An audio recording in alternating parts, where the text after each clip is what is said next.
Malta looks easy. Malta looks dangerously simple on a map. A small island in the Mediterranean. English-speaking. European Union. Blue water. Short distances. Tech companies. Sunshine almost as a personality trait.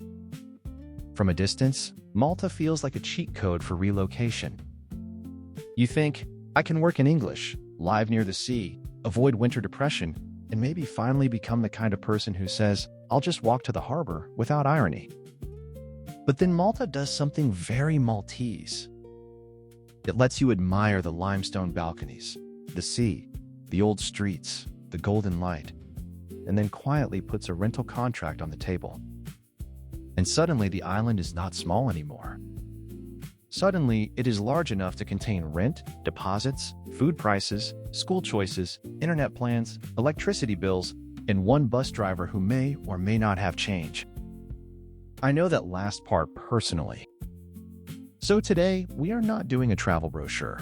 This is not 10 magical things to do in Malta before breakfast. This is Almost Expat. Not a travel blog, but a strategy for a quiet life restart. We are looking at the real cost of living in Malta in 2026 for one person and for a family. And the real question is not, is Malta beautiful? It is. The real question is, can you actually live there without your budget jumping into the sea? The Island Invoice. The first truth is simple. Malta is not cheap because Malta is small. Small countries with high demand do not behave like discount shelves. They behave like limited edition products. The island has limited land, limited housing, many foreigners, local demand, gaming and fintech companies, remote workers, students, retirees, and people who arrive for 3 months and somehow stay for 7 years. So when people say Malta is expensive, they often mean one thing first: rent. Not coffee, not bread, not buses. Rent. In 2026, a realistic solo budget depends almost entirely on where you live. If you are in central areas like Valletta, Slima, St. Julian's, or the premium harbor belt, one-bedroom rent can easily land around 1,000 to 1,600 euros per month. If you move to more normal towns like Birkirkara, Mosta, Naxar, or similar areas, you may see something closer to 600 to 900 euros. And in Gozo or cheaper rural locations, maybe 500 to 700 euros. That sounds like a spreadsheet detail, but it is actually the main plot of the movie. Because in Malta, your address is not just a lifestyle choice. Your address is your financial strategy. I remember when I visited Malta in 2018, I liked how towns seemed to flow into each other. You walk, turn a corner, pass another limestone building, and suddenly you were in another town without noticing. No big sign, no dramatic entrance, just urban teleportation with balconies. As a tourist, that feels charming. As a resident, that becomes practical. Because if the next town saves you 400 euros a month, the emotional difference between central lifestyle and smart compromise starts to shrink very quickly. My Malta file. Malta was one of the first countries I seriously considered for a permanent move. Not because I had a fantasy of becoming a beach monk with a laptop. The reason was more practical. Malta has a real connection with the IT world. Gaming, fintech, SaaS, online services, digital operations, international business. For someone from tech, Malta looks like a small island with a server room hidden under the limestone. And it is English-speaking. That matters more than people admit. When you move countries, language is not only about culture. It is about solving problems when the internet is down, the contract is weird, the school asks for documents, or the delivery guy is calling from a street whose name looks like it was typed during a storm. English lowers the friction. That was part of Malta's attraction for me. But my personal experience was mixed. I visited several beaches. I used buses. I saw that the bus infrastructure was surprisingly developed for such a compact country. But I also remember one small scene very clearly. The driver did not have change for cash, and for a moment, it felt like we were about to be removed from the bus like suspicious luggage. This is the kind of detail no relocation calculator includes. Monthly transport, €0 for residents with Telenga card. Emotional stress because nobody has change, variable. Today, for residents, public transport can be a serious advantage. With a personalized Telenga card, regular buses can be free. Without it, a single journey can be around €2 in winter or €250 in summer. So one of Malta's strange budget rules is this: the bus can be free, but bad planning is expensive. Solo budget reality. For one person, Malta can work. But it works best if income and location are aligned. A frugal solo life in Gozo or a rural area might sit around €1,000 per month. In a non-premium town, maybe in €1,100 to €1,300. In central Malta, more like €1,500 if you're careful. A more realistic average solo budget is closer to €1,450 in Gozo, around €1,600 to €1,700 in suburban Malta, and roughly €2,000 or more in central areas. And comfortable solo life, especially with a nice apartment, eating out, gym, taxis, and fewer compromises, can easily move toward €2,500 to €3,000 in the best-known areas. The important point is not the exact number. The important point is the shape. In many countries, the solo budget is built from many medium expenses. In Malta, one line dominates the whole budget. Rent is the big boss level. Everything else is small enemies running around the screen.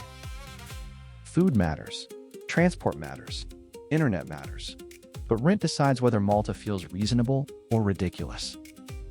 Family budget reality. For a family, Malta becomes a different island. A family of 4 can live in Malta, but the budget needs more discipline, not fear. Discipline. A frugal family budget might start around €2,200 to €2,400 in cheaper areas and closer to €2,800 to €3,000 in central locations. An average family life is more likely around €3,200 in Gozo, €3,400 in suburban Malta, and above €4,000 in central areas. Comfortable family life can go far above that, especially with private school, international school, car costs, activities, and a home large enough that nobody has to hold a family meeting inside the hallway. The family budget has 3 pressure points: housing, school, and transport. State education can keep costs under control. Public healthcare can help. Free transport for residents can help. But once you add private school or international school, Malta changes category. Private or international education is not a small upgrade. It is a second rent wearing a school uniform. For families, the question is not simply, can we afford Malta? The better question is, can we afford the version of Malta we are imagining? Because a family in Gozo using public services and a family in Slima with private school are not living in the same budget universe. The internet test. For a tech person, there is one practical question after rent. What about internet? Malta is not some forgotten island where you send emails by bottle. Telecom is developed, and the main names you will see are Go, Melita, and Epic. As a basic household number, internet and mobile can often sit around €35 to €70 per month, depending on whether you are alone or with family, and how many mobile plans and services you bundle. For example, Go's home packs can start around the high 20s per month for a 300 megabits per second plan, while faster bundles can move into the €30 to €40 range after promotions. Melita's internet page also shows that installation details matter. A 24-month contract can have a smaller installation fee, while monthly contracts can cost more upfront. This is a small but useful Malta insight. The monthly price is not the whole price. You need to check the contract length, installation fee, paper bill charge, direct debit discount, router or Wi-Fi add-ons, and whether the attractive first months later become a more ordinary bill. For remote workers, this is not a cosmetic line.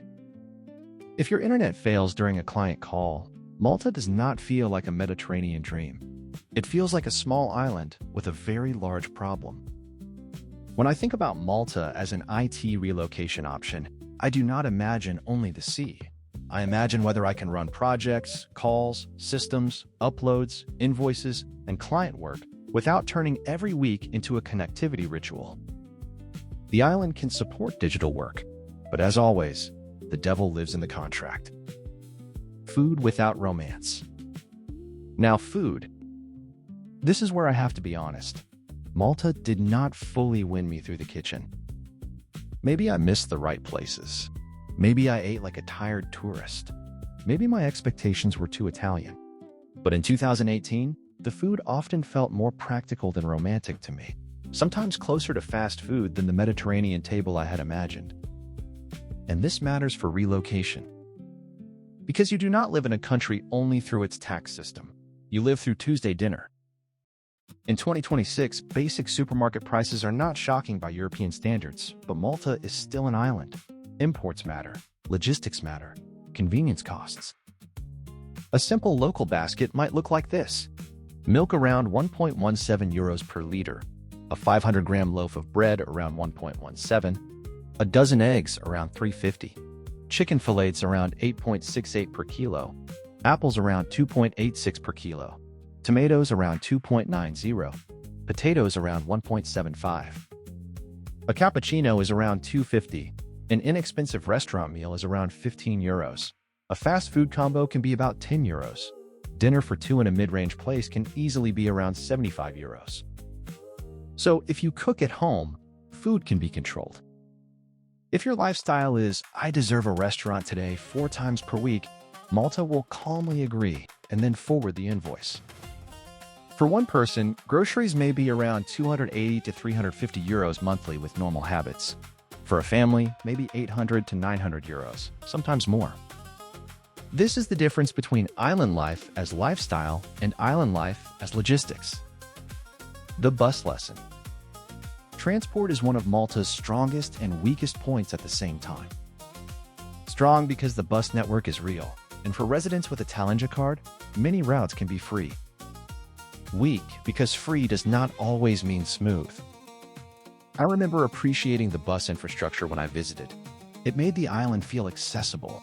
You could move around without a car, reach beaches, cross towns, understand the geography through routes. But I also remember that cash change situation with the driver. It was funny later, less funny in the moment. That little scene is useful because it shows the bigger relocation lesson. Systems work best when you belong to them. As a tourist with cash, you are friction. As a resident with the right card, you are part of the system. This applies everywhere in Malta.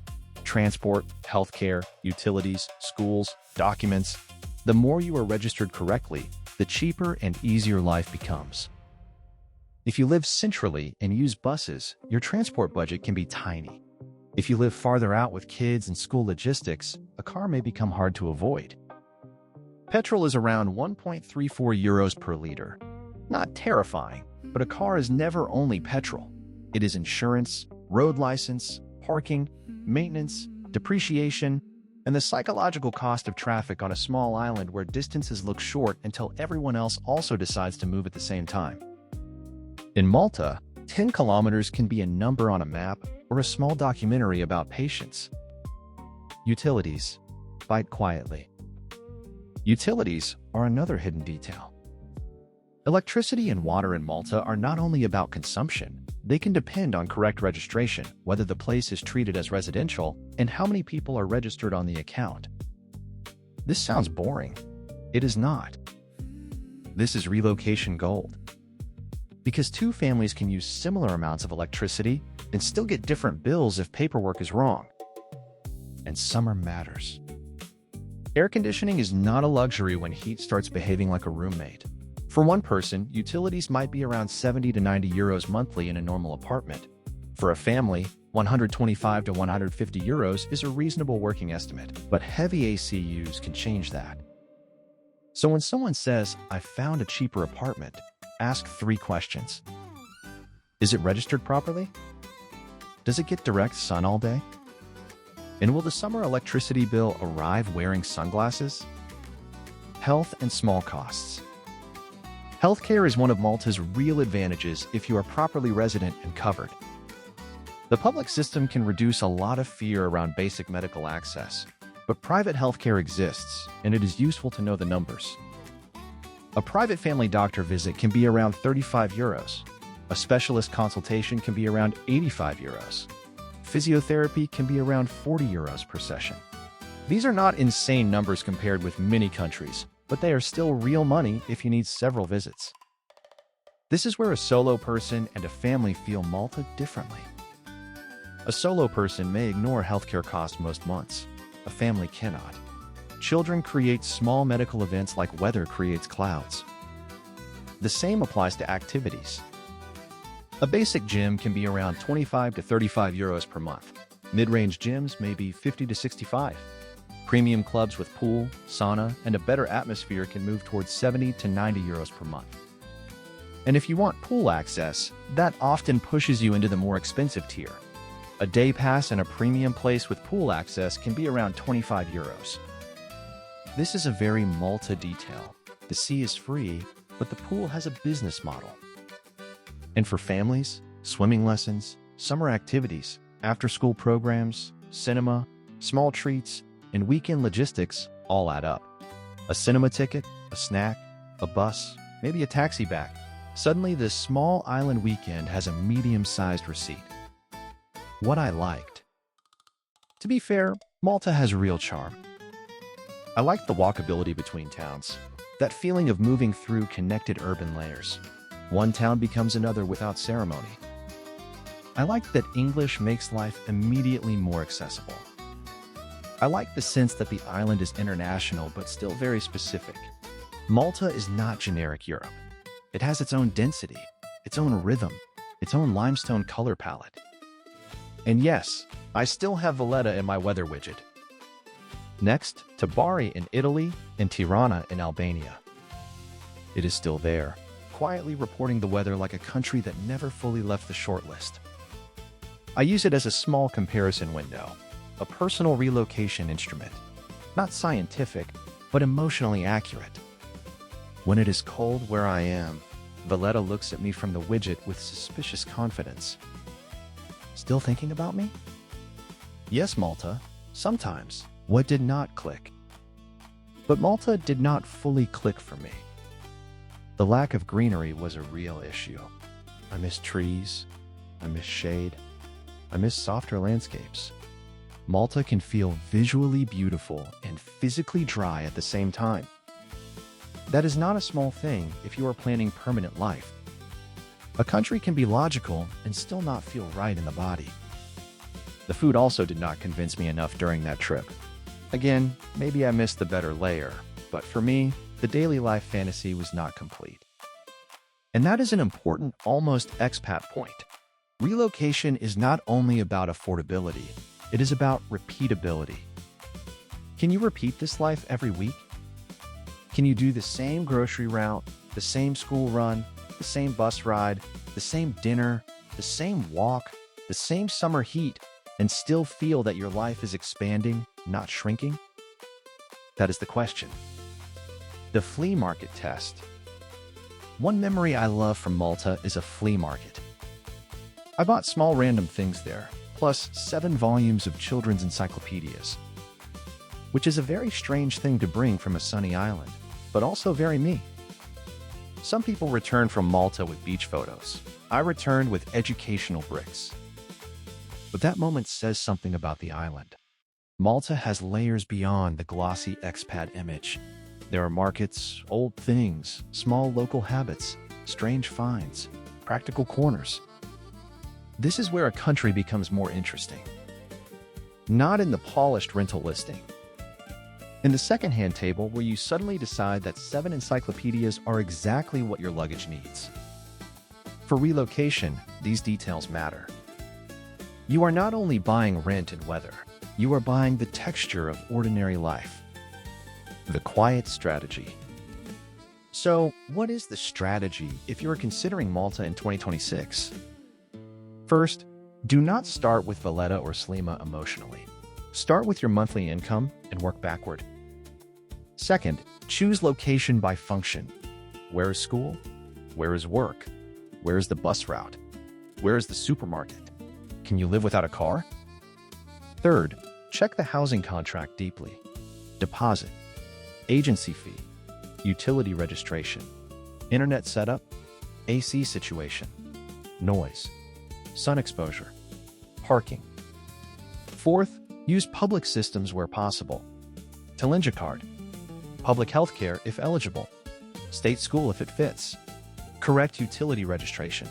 These are not boring administrative details. They are budget levers. Fifth, test Malta outside holiday mode. Do not visit only beaches. Go to a supermarket. Take buses during normal hours. Walk through residential areas. Look for shade. Check what dinner looks like on a tired weekday. Try to imagine February, not only August. Because Vacation Malta says, look, the sea. Life Malta says, nice. Now register the utilities. Solo or family? For a solo tech worker, Malta can make sense, especially with remote income or a good local position in IT, gaming, fintech, operations, or online business. If you choose a reasonable area, avoid lifestyle inflation, and use buses, Malta can be a compact and efficient base. For a couple, it can work even better, especially with two incomes. For a family, Malta requires more careful design. It is not impossible. It is just less forgiving. A family needs to think about rent, school, car dependency, summer childcare, healthcare, and space. Not only budget space, but emotional space. A small island can feel convenient. A small island can also feel small. That difference depends on your lifestyle. My honest verdict. Would I consider Malta again? Yes, but not blindly. I would consider it if my income was strong enough, if the move was connected to tech or digital business, and if I could test daily life before committing. I would not move there only for sunshine. Sunshine is not a plan. It is lighting. The plan is rent, income, school, transport, food, health, and whether your nervous system likes the island after the holiday filter disappears. For me, Malta remains one of those countries that was logical, attractive, but not fully mine. It had the IT ecosystem. It had English. It had buses. It had the sea. It had those connected towns. It even had a flea market that somehow sold me 7 encyclopedias. But it also had too little green, a food culture that did not seduce me at the time, and a compactness that felt both convenient and slightly tight. That is not a rejection. That is a realistic note. And maybe that is the best way to think about Malta. Not as a dream island, as a serious island. A place that can work beautifully for the right person, with the right income, in the right area, with the right expectations. The real price. So the real cost of living in Malta in 2026 is not just the number at the bottom of the spreadsheet. For one person, realistic living may start around 1,400 to 1,700 euros outside premium zones and move above 2,000 euros in central areas. For a family, the practical average can sit around 3,200 to 4,100 euros per month before private school or a more comfortable lifestyle. But the deeper cost is attention. Malta rewards people who pay attention to the area, to the contract, to the bus card, to the school system, to utilities, to summer heat, to whether they need trees more than they thought. And this is why I like studying countries this way. Not to destroy the dream, but to give it bones. Because if you also want to change your life, to feel the quiet joy of another country, the first morning in a different light, the small victory of learning a new routine, the strange happiness of becoming local in tiny steps, then the dream does not need to be loud. It needs to be honest. A life restart is not always a dramatic escape. Sometimes it is a careful relocation spreadsheet, a weather widget, a bus card, and one brave decision to test another version of yourself. And now I have a question for you. If you had to choose your next country only by looking at the cities secretly saved in your weather app, which city would betray you first?